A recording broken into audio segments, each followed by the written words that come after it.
Glória a Deus. Uma alegria, irmãos, estar aqui. Eu acho que você não tem dificuldade se eu perguntar para você o que é isso aqui. É uma Bíblia, né? Nós estamos acostumados com a Bíblia assim impressa. O que é isso aqui? Sabe? Tem gente que fala que é um radinho, né? Mas isso aqui é uma Bíblia. Vou ligar para você ouvir.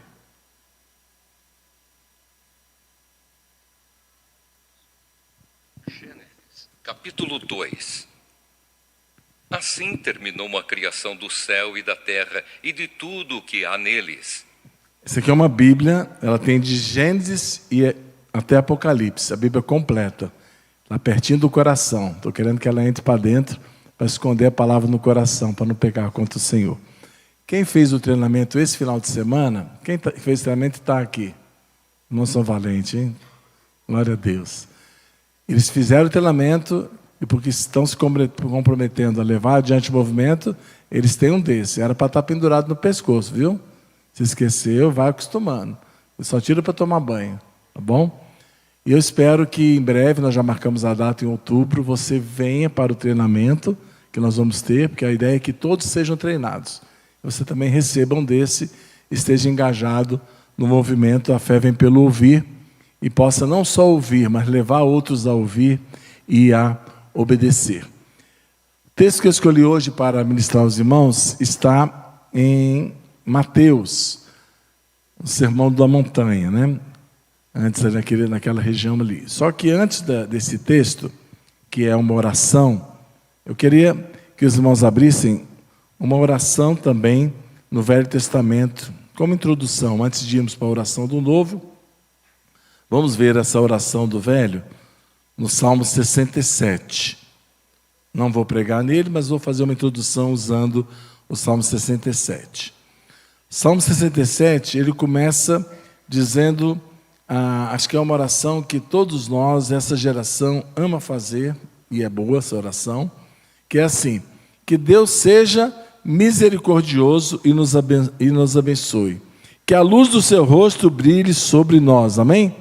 Quem que não quer a misericórdia, a graça, a bondade? Quem não quer ter o sorriso de Deus? Quem não quer que Deus estenda a mão para você e te dê saúde, prosperidade, recurso financeiro, uma família abençoada? Eu quero.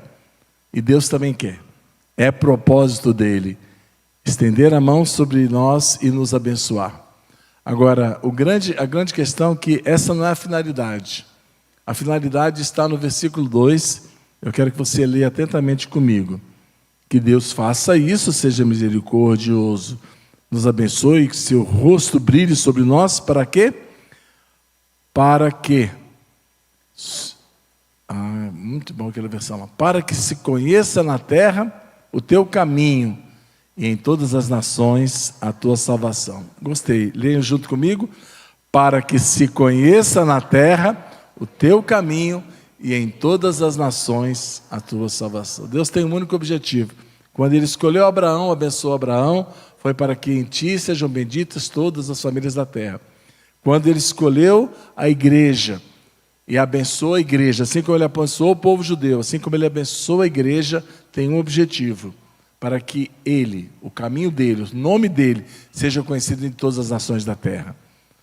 Nós não podemos pensar que a bênção é para que nós sejamos apenas abençoados, mas que sejamos uma bênção. O versículo seguinte, ele fala, o restante do Salmo, ele mostra que a salvação dele vai acontecer em todas as partes, à medida que as pessoas conhecem a Deus, o seu caminho, a sua salvação, elas vão louvá-lo, diz aí o versículo 2, que os povos louvem o teu nome, o mundo todo vai cantar de alegria, vai se exultar, vai ter prazer no Deus da nossa salvação, eles vão temê-lo, vão reverenciá-lo, vão adorá-lo. Então o propósito de Deus ser conhecido é para que as pessoas falem bem dele, louvem o nome dele, se alegrem nele, reverenciam e o adorem, e o nome dele seja exaltado entre todas as nações. E ele termina dizendo também que os povos louvem, a terra dará as suas colheitas. Em alguns termos lá no último versículo, põe nessa tradução que eu gostei dela, que está dizendo lá, versículo 6. Na outra tradução diz: a terra deu. Melhor essa do que a terra dará. O salmista dizendo assim: a terra deu o seu fruto. Ou seja, a bênção veio. A bênção chegou. Deus nos fez prosperar. E o nosso Deus nos abençoou. E aí, termina dizendo: sim, Deus nos abençoou, ou nos abençoará. Ele sempre nos abençoa. E todos os habitantes da terra o temerão, porque ouviram o caminho dele. Então, o ciclo se completa quando nós somos abençoados por Deus, recebemos a bênção, essa bênção gera em nós um ide às nações, para que eles conheçam o caminho do Senhor, conhecendo, vão louvar, vão adorá-lo, vão reverenciá-lo, vão se desfrustar dele, e nós cumprimos a nossa parte. O salmista termina dizendo: Deus abençoou e todo mundo foi alcançado. Então essa é o Salmo 67. Agora vamos lá para Mateus, capítulo 6. Eu costumo dizer assim que os ingredientes você já conhece, né? Já conhece aqui, todo mundo aqui conhece a oração do Pai Nosso. É o ingrediente da mensagem. Apenas vamos procurar ter, não uma visão missionária, mas a visão de Deus. O olhar de Deus, de Jesus, quando ele escreveu isso aqui. Diferente do que nós muitas vezes usamos essa oração, nós vamos agora penetrar no coração de Deus para entender o que ele quer dizer com essa oração aqui. Sabe por quê? Eu tenho percebido que nós oramos o Pai Nosso. Mas como é que nós oramos o Pai Nosso? Quando é que você vê a oração do Pai Nosso ser orada? Lembra aí? Antes do jogo de futebol? Dá as mãos e fala assim: Pai Nosso está no céu, santificado seja o seu nome, amém, vamos ganhar o jogo? Vamos embora. Já fiz a minha parte, agora Deus abençoa para eu ganhar o jogo. Não é isso? Você ora o Pai Nosso antes de uma operação, antes de fazer uma prova no Enem, antes de fazer uma prova do concurso. Então, eu vou fazer a minha parte, eu vou orar. É a minha religiosidade. E Deus vai me abençoar. E só. Não é isso? Ou seja, parece que nós queremos a bênção de Deus para os nossos planos e propósitos. Mas não é nada disso que essa oração diz respeito.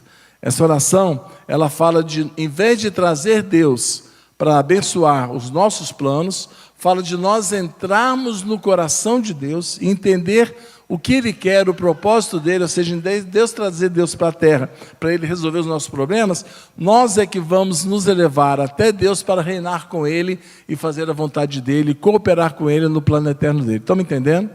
Então o que nós vamos ver nesse salmo? Nós vamos ver o propósito de Deus para as nossas vidas, para a sua vida, para a igreja, e vamos ver como é que Deus nos dá condições para realizar esse propósito. Por isso que a mensagem chama propósito e provisão. Então vamos ver então os ingredientes da nossa receita, da nossa janta dessa noite, né? Da nossa comidinha espiritual. Você pode falar comigo aí, vamos colocar lá no quadro o versículo 9, Mateus 6, 9, que aí a gente pode ler junto na mesma versão, porque eu sei que cada um sabe de uma versão diferente, mas é o Pai Nosso que está no céu. Então vamos orar? Portanto, orem, vamos juntos? Portanto, orem assim: Pai Nosso que estás no céu, santificado seja o teu nome, venha o teu reino, seja feita a tua vontade, assim na terra como no céu. O pão nosso de cada dia nos dá hoje. Perdoa-nos as nossas dívidas, assim como nós também perdoamos aos nossos devedores. E não nos deixes cair em tentação, mas livra-nos do mal. Pois teu é o reino, o poder e a glória para sempre. Amém. Então essa é a nossa mensagem dessa noite, é o conteúdo. Eu gosto de traduzir ou de resumir o esboço dessa mensagem, pensando de que nós temos duas partes nessa oração aí. A primeira parte, então, é o propósito, que vem com 3 pedidos, vem com 3 solicitações a Deus, né? A primeira parte fala sobre, deixa eu pegar a colinha aqui, revela o propósito, nos ensinando a pedir 3 coisas, e essas 3 coisas vão revelar o propósito eterno de Deus, né? E a segunda parte vai revelar, então, como é que Deus vai nos dar condições de que esse propósito seja realizado, que seja acontecido. Mas antes dele revelar o seu propósito, ele está revelando o propósito para um povo, para a igreja. E quem é a igreja? Ele está dizendo assim, a igreja é aquele que diz Pai, não meu, nosso. Por quê? O cristianismo, diferente de qualquer outra religião que pode pensar que adora um Deus, o muçulmano ora a Deus. Mas o Deus do muçulmano não é o Deus e Pai do nosso Senhor Jesus Cristo. O nosso Deus é o Deus que é Pai de Jesus e nosso. É o Deus que olha para cada um de nós e fala assim, você é meu filho amado, eu tenho prazer em você. Você é resgatado, você é remido, eu adotei você, nada pode separar do meu amor. Então é um Deus que nos dá segurança, proteção, cuidado, que a gente não precisa ficar preocupado com o que vai comer, porque o filhinho, lá o Tito, lá na casa, lá o netinho, lá não está preocupado com o que ele vai almoçar, jantar hoje. O pai está providenciando tudo. E assim também é o nosso pai, ele cuida de nós. Então, Pai nosso, você faz parte de uma família, que é chamada família de Deus, que tem um pai. E essa família sabe que esse Pai, ele reina, ele está no céu, ele é soberano, ele está acima de todas as coisas. Então isso nos traz descanso. E agora, sabendo que esse Pai reina, está no céu, nós vamos ver esses 3 primeiros pedidos que vai nos elevar até o nosso Pai, assentar nos lugares celestiais para junto com Ele cumprir o seu propósito. O primeiro propósito é revelado quando ele diz assim, santificado seja o teu nome. É o primeiro pedido. Então você tem que reconhecer que o nome de Deus, ele não pode ser misturado junto com outros nomes. Ele é separado, ele é santo. Não apenas na sua vida, na vida da sua família, na vida da igreja, mas você quer que o nome de Deus seja santificado entre todos os povos da terra. Deus quer ser conhecido, louvado, reverenciado, desfrutado e adorado por todas as famílias da terra. Esse é o propósito eterno dele. Em missões nós costumamos dizer que nosso Deus é um Deus missionário, é a missio Dei, e que ele tem uma missão. E a missão dele é que através de Abraão, ele faria com que todos os povos da terra o conhecessem e fossem parte da família dele. E Deus tem uma igreja para cumprir essa missão. E o propósito nosso como igreja é fazer com que o nome dele seja conhecido em toda a terra. Eu tinha muita dificuldade, gente, de falar assim, eu tenho tanto amor pelos perdidos. Eu vou confessar que muitas vezes eu não tenho tanto amor assim pelos perdidos. Mas eu aprendi a ter amor pelo meu Deus. E aprendi a querer que ele seja adorado por todos os povos da terra. Então a minha motivação para levar o evangelho não é tanto tadinho daquele lá perdido, mas é assim, o Cordeiro, ele foi morto e ele é digno de ser adorado e ele precisa ser conhecido e todos os povos vão adorar e vão se prostrar diante dele, porque essa é a vontade de Deus. Olha, está se desvendando o propósito de Deus. Deus quer ser adorado, porque ele sabe que ao ser adorado, aquela pessoa será transformada, vai desfrutar, vai ter prazer nele, vai ter alegria eterna, vai ter a salvação. Por isso que ele quer, não que ele precise, por ser, ter uma autoimagem baixa e precisa que as pessoas o adorem, não. Ele merece, ele pagou o preço. Ele comprou gente de toda tribo, povo, reino e nação. Então, está se desvendando o propósito de Deus quando diz que nós queremos orar. Quando você agora acordar cedo, seja olhar, trancar no seu quarto e começar a orar. Senhor meu Pai, eu estou seguro no Senhor, ou seja, estou tranquilo, estou salvo, estou redimido, estou comprado por preço. Agora, o que eu quero? Eu quero que essa mesma salvação que me alcançou, alcance todas as pessoas da terra. Eu quero que o nome do Senhor seja santificado, seja santo. Olha, eu estive no Nepal, algum tempo atrás, e um sacerdote, um filho sacerdote, uma comunidade budista, eles não separam, não santificam o nome de Deus. Por quê? Porque não o conhecem. Porque não sabem quem Ele é. Não foi lhes dito quem é o Cordeiro, o que Ele fez por ele. Fui lá, treinei um grupo de pessoas, eles saíram, andaram 3 horas a pé, foram numa comunidade. Chegaram nessa comunidade, eles levaram os projetores, a Bíblia em áudio, e eles entraram de casa em casa e começaram a mostrar os vídeos, a fazer a contação de história. Quando você anda 10 minutos, você consegue fazer uma reunião de meia hora, 40 minutos, mas quando você anda 3 horas a pé, você chega lá, você não quer ficar 10 minutos, não. Eles saíram 6 horas, chegaram lá 9 horas da manhã e começaram 10, 11, meio-dia, 1 hora, 2 horas, 3 horas, de casa em casa, fazendo uma reunião atrás da outra. Quando chegou lá pelas 3 horas da tarde, sabe o que aconteceu? Muitas casas, eles foram em 8. Tinha muitas casas apinhadas de gente ouvindo a palavra de Deus, mas tinha gente revoltada. Tinha gente que estava ali pegando pau, pedra, falando, vamos pegar esses cristãos, vamos bater eles no pau. E na hora que eles estavam se preparando para entrar nas casas, ou pelo menos esperar eles sair para bater, sabe o que aconteceu? Numa das casas, um homem que estava assistindo um dos vídeos, viu Jesus curar os 10 leprosos. Sabe o que aconteceu? Aquele homem era leproso há 12 anos, foi curado instantaneamente.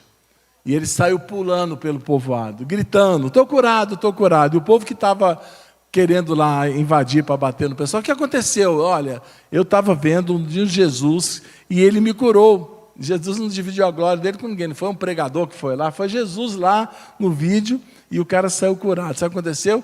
Largaram paus, pedras, entraram dentro das casas, ficaram até escurecer, acabou a energia, acabou a bateria do material. Depois que acabou, eles ficaram mais 2 horas orando por aquele povoado.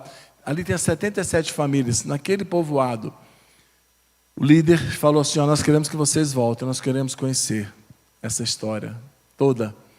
E ali nós abrimos 12 pequenos grupos de audição. Depois de um mês, mais ou menos, eu recebi um testemunho de um senhor de 105 anos de idade.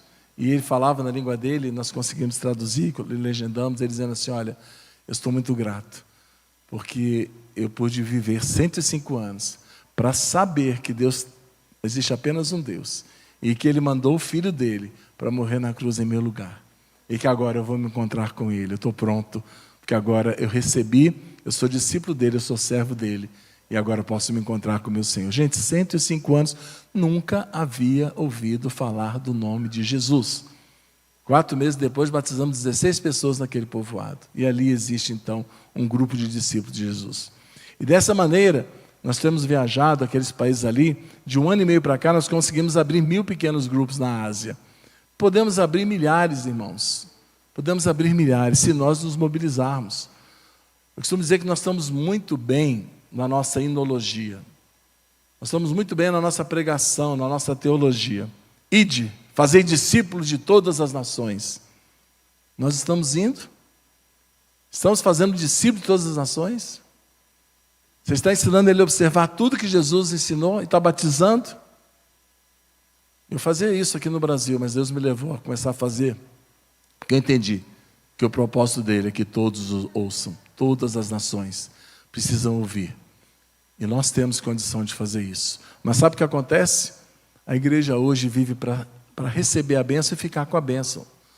Os dados não mentem. Foi feito um estudo de que se você pegar uma porção de crentes, uma amostra de que aquele grupo de crentes tem uma renda de 100 mil reais no mês, sabe quantos eles investem no reino de Deus em termos de dízimo, obra social, ação evangelista e missionária? 2%. Faz a conta comigo, rapidinho. 100 mil, 98 eles usam para bênção. Carro, casa, viagens, roupas, colégio. Compara o que você gasta no seu cartão de crédito, do seu salário, com o seu bem-estar. É claro que missões, estatística é assim, se eu dou 10 e o outro não dá, então quer dizer que eu dou 5, né? Então não quer dizer que você não está dando, mas a geração atual dá 2% para a administração do reino de Deus.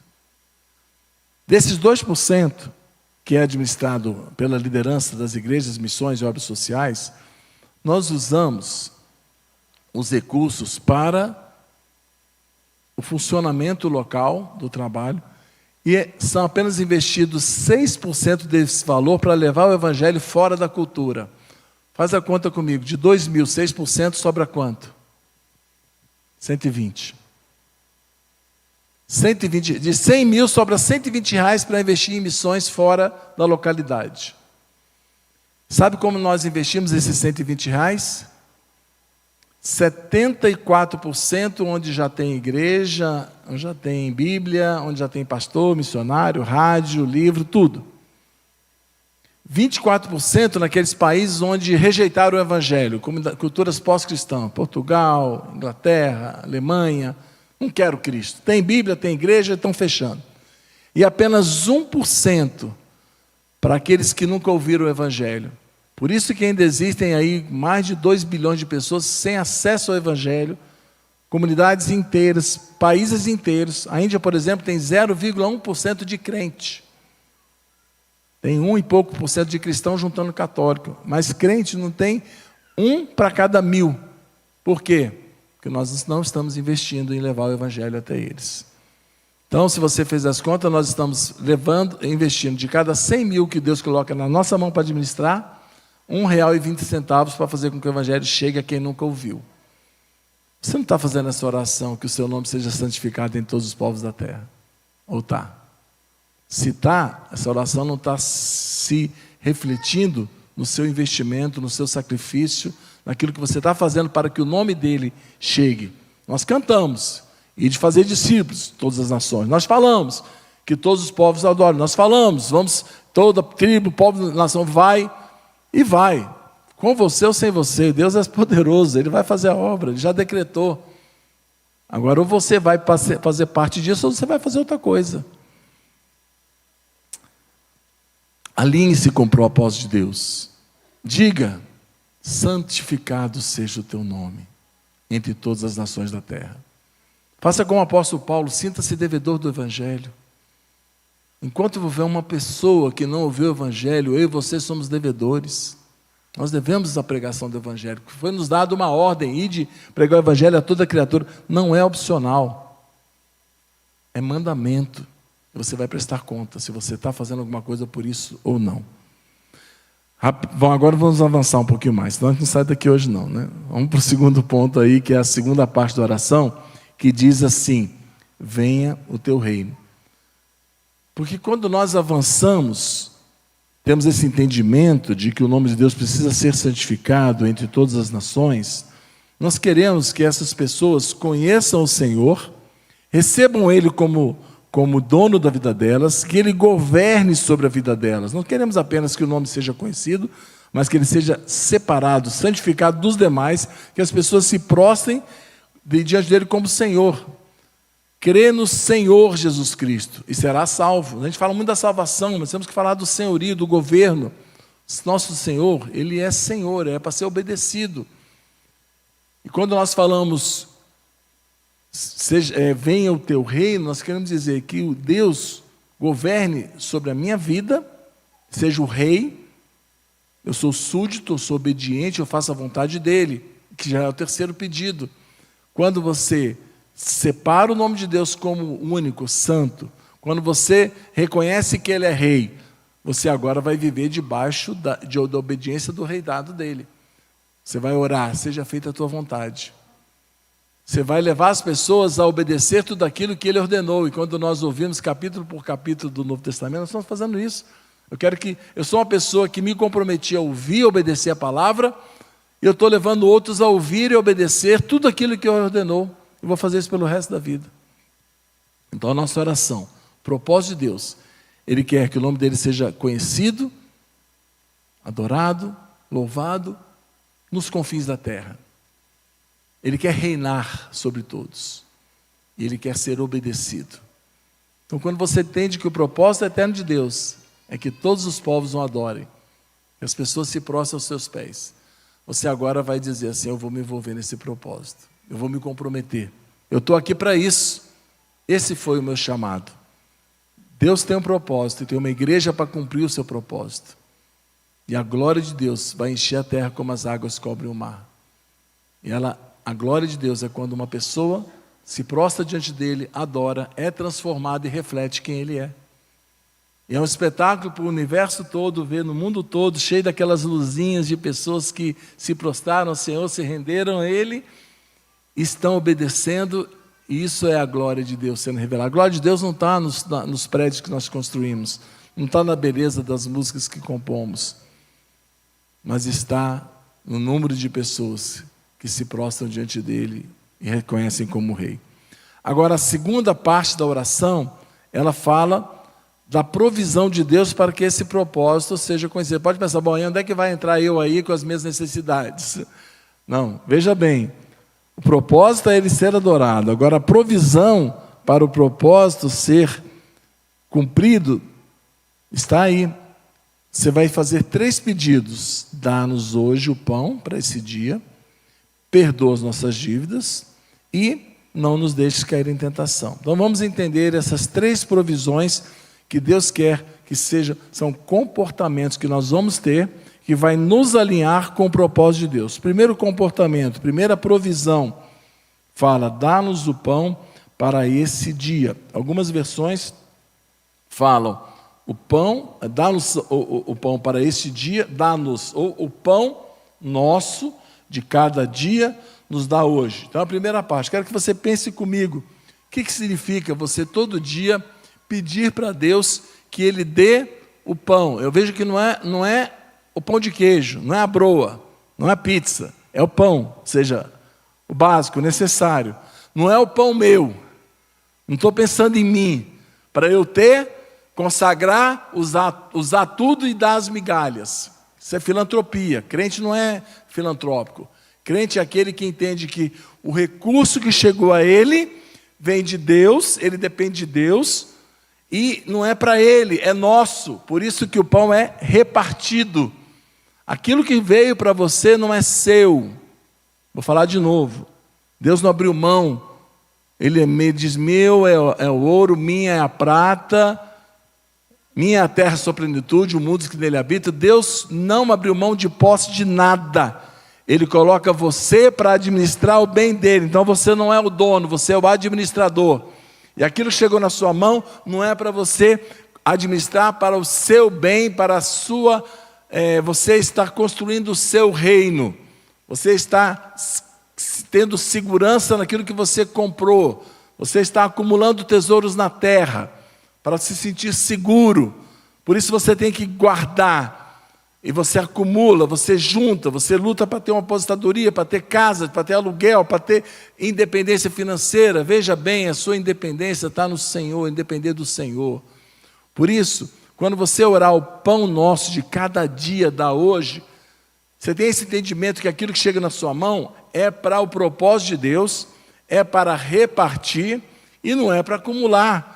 Se não precisa orar amanhã, Deus me dá o pão de cada dia. Ou algumas versões falam, me dá o pão do dia seguinte, né? Ou seja, de hoje o Senhor me deu, amanhã eu quero de novo. Mas sabe, essa geração acumula tanta coisa, que está mais precisando é pedir para Deus, fecha minha boca. Está precisando, Deus, ajuda a não comer. Eu tenho pão para os próximos 30 anos. Vender uma casa minha, eu compro comida, né? Não estou juntando nos celeiros lá, mas... Estou abastado, não precisa depender de Deus porque vai vir amanhã. Porque você está guardando, você está botando confiança na sua poupança. Isso é muito sério, irmãos. Se nós não nos alinharmos com o propósito de Deus, você não vai precisar orar. Eu estou aprendendo. Aquilo que chega na minha mão não é para mim, é para repartir. Não importa o valor. Eu vou usar o mínimo para poder me manter e vou investir tudo no reino de Deus. E amanhã eu falo, Senhor, eu preciso de novo, que o de ontem, foi tudo no teu reino. Então você pode chegar a esse nível de oração, Senhor, o pão que vai chegar para mim, eu vou repartir, e eu preciso de cada dia depender do Senhor. Eu tenho aprendido a não querer ter independência financeira, mas liberdade financeira, é diferente. Independência você quer ter tanto que não precisa mais trabalhar. Você agora tem renda para ficar tranquilo. Liberdade é diferente. Liberdade, você sabe viver com pouco. E tudo aquilo que chega na sua mão é para repartir. Aí você está livre. Está livre de querer acumular, de querer juntar, de querer cada vez mais e mais. Você não come dinheiro, gente. Dá para viver com muito pouco. E o Senhor pode encher o teu celeiro de grãos. De grãos? Não. Eu falo, Senhor, eu não quero ser um celeiro cheio de grão. Que grão é morto. Grão apodrece. Grão estraga. Eu quero ter um celeiro cheio de semente para plantar. Então o Senhor vai dar sementeira para você. Recurso que vai nascer na sua mão não vai ser um grão para te dar segurança, vai ser semente para você repartir e plantar. Então, esse pedido tem que cair na sua vida. Você tem que pedir todo dia: Senhor, me dá o pão. Pão que me alimenta e que alimenta quem está ao meu redor. Que não é o pão meu, é o pão nosso. E dá hoje. E amanhã eu quero mais. E eu quero mais. Mas Deus falou, Ele promete dar semente a quem semeia. Deus vai fazer prosperar, porque você vai ser um canal de bênção. Antes de eu entender essas verdades, eu lutava muito, irmãos, para conseguir ter o meu pão. E quando eu entendi essa verdade, e comecei a praticar essa verdade, Deus tem dado a graça da gente, mesmo vivendo de oferta e sendo missionário, não tendo salário, a gente poder, hoje, repartir o pão e ajudar a ter mais de 80 missionários na Ásia, que através das ofertas que chegam na nossa mão, eles são alimentados. E eu falo: Senhor, eu quero poder ter grão, ter o pão para alimentar 1000 missionários em breve. Isso vai se cumprir porque é o propósito de Deus. Então, a primeira petição, você se libertar dessa ânsia de ter segurança nas coisas. Entender que, gente, você não vai levar nada daqui. Ela falou: nasci nu e vou morrer nu. Mas uma coisa eu descobri: eu não posso levar nada, mas eu posso mandar na frente. Já descobriu isso? Você pode acumular tesouro no céu. Isso foi a ideia de Jesus. Eu falo, pastor, que isso é o Celdex. Você mandou para o céu, chega lá, vai estar esperando lá. Mas para isso você tem que cantar aquela música com fé. Eu sei em quem tenho crido e sei que Ele é poderoso para guardar o meu depósito até o dia final. O que você está depositando? Migalhas? O que sobrou? Porque tudo você consagrou para o seu prazer e acumular, e aí quando você vai entregar alguma coisa é aquilo que sobrou? Ou você oferta sacrificialmente? Pão nosso de cada dia dá-nos hoje. É um estilo de vida que entende que o nosso lar não é aqui, que entende que o nosso tempo não é esse, isso aqui é um ponto. Eu costumo dizer, a reta é a eternidade, a vida aqui é um ponto. Você vai viver em função do ponto ou da eternidade? Se você viver em função do ponto, tem que acumular mesmo. 60, 70, 80 anos, mas fique sabendo que logo, logo você vai perder tudo que você juntou. Mas se você viver em função da reta, da eternidade, vai estar te esperando. Cada dia você está mais perto de usufruir tudo aquilo que você acumulou a vida inteira. Você escolhe, quer viver em função dessa terra? Ou você já entendeu e escolheu ser peregrino, forasteiro? E está aqui não é de férias, para descansar. Alguns anos atrás eu pensei, puxa, depois de uns 35 anos de missão, dá na hora de aposentar. Aí minha mãe deixou um apartamento em Salvador, eu preparei e vou morar aí os próximos 20 anos, na frente da praia, só curtindo. Deus falou para mim: não, resta um descanso, e não é aqui. Está lá o apartamento, e eu estou rodando as nações, porque enquanto houver um fôlego de vida, nós vamos estar a serviço do Rei, pregando a palavra de Deus. Então, irmãos, faça esse pedido ao Senhor.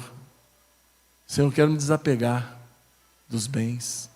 Eu quero ter a alegria, como aquele homem que achou o tesouro, enterrou, vendeu tudo que tinha. Ele alegremente, ele se dispôs de tudo para comprar aquele campo. O reino de Deus é assim. Você abre mão de tudo. O pessoal fala: você abriu mão do BRB, de ser caixa para poder ser missionário. Meu irmão, eu só tenho uma vida, vou ficar o dia inteiro ali para ganhar dinheiro. Para que eu quero isso? Não, isso não é vida. A verdadeira vida é servir ao Senhor. Mas tem que ter uma decisão. O pão de cada dia dá hoje. Eu não quero depender do banco para me aposentar. Eu não quero depender de ter casa de aluguel para ter sustento. Eu quero depender do meu Deus. É Ele que me sustenta. E de maneira abundante. Porque a gente vive um tempo no deserto ali, um milagre aqui, outro milagre ali, um maná, uma codorniz, mas quando você entra na terra prometida, da abundância de Deus, a gente planta e colhe muito. Deus tem dado muito além daquilo que eu imaginava que ia ter como missionário. Nosso coração não está preso nessas coisas, mas Ele dá. Deus é bom e cuida de nós. Segundo pedido que você tem que fazer para você cumprir o propósito de Deus você precisa viver o Evangelho. O Evangelho é simples. O Evangelho é alguém que recebeu o perdão e vive perdoando. Recebeu a graça e quer que essa graça alcance as pessoas. Por isso perdoa as nossas dívidas assim como perdoamos. Ou seja, Senhor, eu quero viver diante do Senhor uma vida pura, limpa, uma vida de confissão de pecados, viver na luz, de tal maneira que isso seja uma vida tão prazerosa que eu não me conforme em as pessoas viver essa vida miserável de falta de perdão, de falta de graça, de falta de ter um Deus gracioso dirigindo a sua vida. Então, é simplesmente, segundo pedido, eu quero viver a vida cristã. Eu quero ver uma vida cheia do Espírito. Eu quero saber perdoar. Eu quero saber receber o perdão. Eu quero viver a graça de Deus. E o último pedido que você precisa fazer para cumprir o propósito de Deus, além de você abrir mão dos bens, de acumular, da segurança financeira e alegremente investir no reino, além de desfrutar do amor e da graça de Deus, você tem que falar: Senhor, me livra da tentação, me livra do mal, não me deixe cair em tentação, mas livre do mal. Eu lembrei agora de um cara, perguntou para ele: você tem medo de alguma coisa? Tem medo de nada. Não, de uma coisa só eu tenho medo. E o que você tem medo? Olha, eu tenho medo do malamém. O que é malamém? Não, minha mãe ensinou, desde pequeno a gente assim, livre-nos todo do malamém. Então eu sempre tive medo do malamém. Mas não é esse malamém que eu estou falando, não. O mal que nos cerca, a tentação que o diabo vai colocar na nossa vida, ele coloca essa vida. Você não pode cair na tentação. Tentação de você viver no conforto da graça. Irmão, como é bom você ser crente, viver perdoado, ser próspero. Como é bom você ter uma igreja abençoada, ar-condicionado, mensagens, amigos. E você fala: benção demais, bom demais. Só que Deus nos chamou não foi para isso. Existe uma batalha sendo travada. E ela não está aqui não. Ela está nas fronteiras dos povos que nunca ouviram o Evangelho. E nós não podemos cair na tentação de ficar aqui juntando soldados, armamento, barricadas, para ficar aqui. Em vez de abrir mão de filhos, de bens, de planos terrestres, para enviar guerreiros à batalha. O missionário hoje, ele tem que ir às próprias custas. É como um soldado que vai lá, trabalha, compra uma bala, vai lá, dá um tiro e volta para comprar outra bala. Porque a igreja caiu na tentação de ficar no conforto daquilo que o Evangelho produz, de bênção, de satisfação. Esse é o mal. É o mal de querer ser o dono do dinheiro que Deus colocou na sua mão. Alguns crentes dizem: não, eu dou 10%, os outros 90% é meu. Não é seu. 10% você põe para a igreja administrar, os outros 90% você deixa Deus administrar, que você é mordomo. Deus vai prestar conta. Um dia vai ver um dia que Ele vai prestar conta. O que você fez com o que eu coloquei na sua mão? O que você fez com o violão que eu te dei? O que você fez com a voz que eu te dei? Você usou para meu reino ou você usou para o teu reino? Para construir aquilo que você te dava alegria, paz, segurança. A tentação, irmãos, de querer prosperar para melhorar o nível de vida, ficar rico para ter mais, para ter um carro melhor, uma casa maior, mais um bem para poder render juros. Essa é a tentação que essa sociedade cai. Tentação de, em vez de pedir mais para dar mais, é pedir mais para acumular mais. Tentação de juntar tesouros na terra. Não que seja errado acumular tesouros. Pense bem, o errado é acumular no lugar errado. É bom acumular. Só que se você acumular aqui, vai perder tudo. Não pense nos próximos 30 anos. Pense nos próximos 3.000 anos. O que vai valer o que você fez hoje daqui a 3.000 anos? Tem uma história interessante de William Borden. William Borden, o pai dele era milionário americano, deixou herança para ele, ele foi para o Egito, montou uma missão para evangelizar os muçulmanos na China. Tudo que ele tinha, ele investiu lá. Pouco tempo ele foi lá e morreu de meningite. E na lápide lá do cemitério, lá no Cairo, tem lá: William Borden. Não dá para entender essa vida a não ser a luz da eternidade de Jesus Cristo. Poucos metros dele tem um outro túmulo, Tutankhamon. Morreu com 17 anos. Faraó no Egito. Todo o ouro que ele pôde, ele juntou na pirâmide dele. acumulou tudo que ele conseguiu. 3.000 anos depois descobriram a pirâmide, pegaram o ouro, todinho que ele tinha. Quem foi esperto? William Borden, que jogou tudo para o céu, ou Tutankhamon, que acumulou tudo para si? Quem é que está usufruindo riquezas eternas? Então não é só inteligente você servir a Deus. Ninguém que serve a Deus está pensando em perder, não. Eu não estou pensando em perder. Eu estou pensando em ganhar. Mas ganhar aquilo que é eterno, que é duradouro. Livra-nos do mal, de viver em função dessa vida, desse século, desse tempo. Livra-nos do mal, livra-nos da tentação. Esse é o mal da igreja. É o mal de querer construir o seu reino. Talvez a sua denominação, se tornar o seu nome célebre. E o texto termina dizendo: o teu é o reino, teu é o poder, tu é a glória. Eu não quero construir um reino para mim. Eu não quero construir um reino que me dê segurança. Eu não quero que a glória seja para mim. Eu quero chegar naquele dia e ouvir: servo bom e fiel. É a única coisa que vale. É trabalhar para uma audiência de uma pessoa só, que é o nosso Deus. Amém? Então eu queria que você, nesse momento, pudesse refletir. Você vai ter essa oração no seu coração, mas que você pudesse refletir no propósito e na provisão de Deus. O propósito de Deus é ser adorado por todos os povos. O propósito de Deus é ser rei de todas as nações. O propósito de Deus é que as pessoas obedeçam a Ele.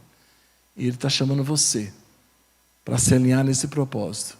Para dizer: Senhor, o que o Senhor colocou na minha mão, eu vou administrar para o Senhor. E eu quero depender do Senhor. Por isso, eu vou pedir cada dia a provisão do Senhor para eu repartir.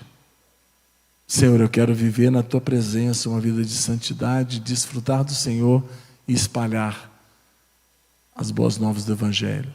Senhor, eu não quero cair na tentação que o diabo está colocando diante de mim, de viver em função de sonhos carnais e egoístas.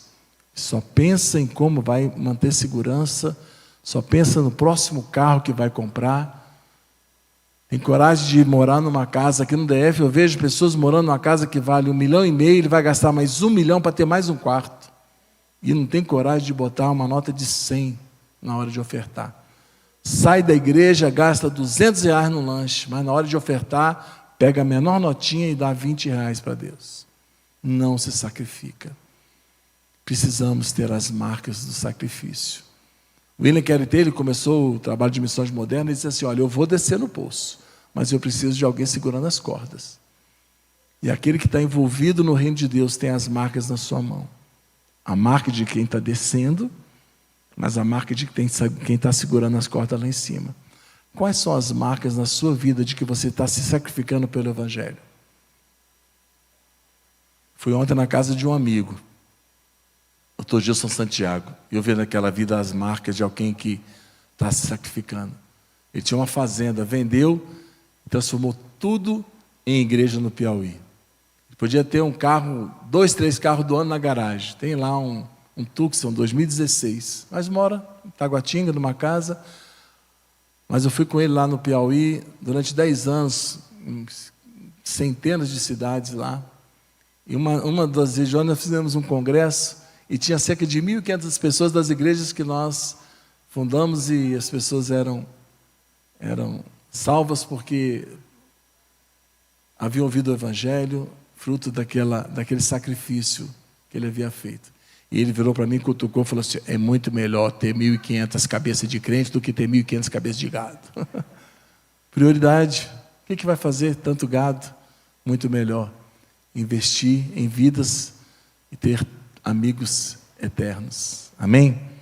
Então vamos orar de novo a oração. Volta lá a oração, para a gente poder orar junto agora com esse entendimento.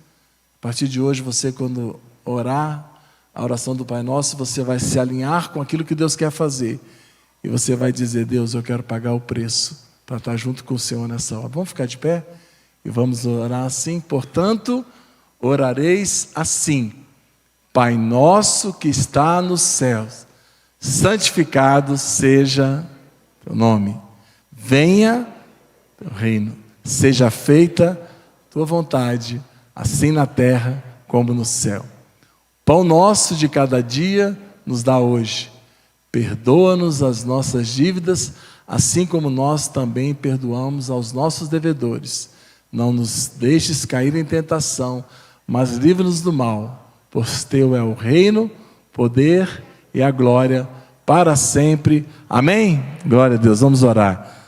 Senhor, estamos aqui como teu povo, dizendo que nós não queremos apenas ter a teologia certa, não queremos apenas ter os cânticos certos, mas queremos ter a vida certa, a vida alinhada com essas verdades.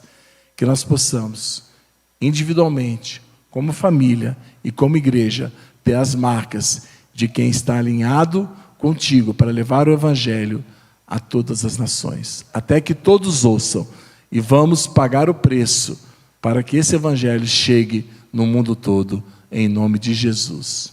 Amém.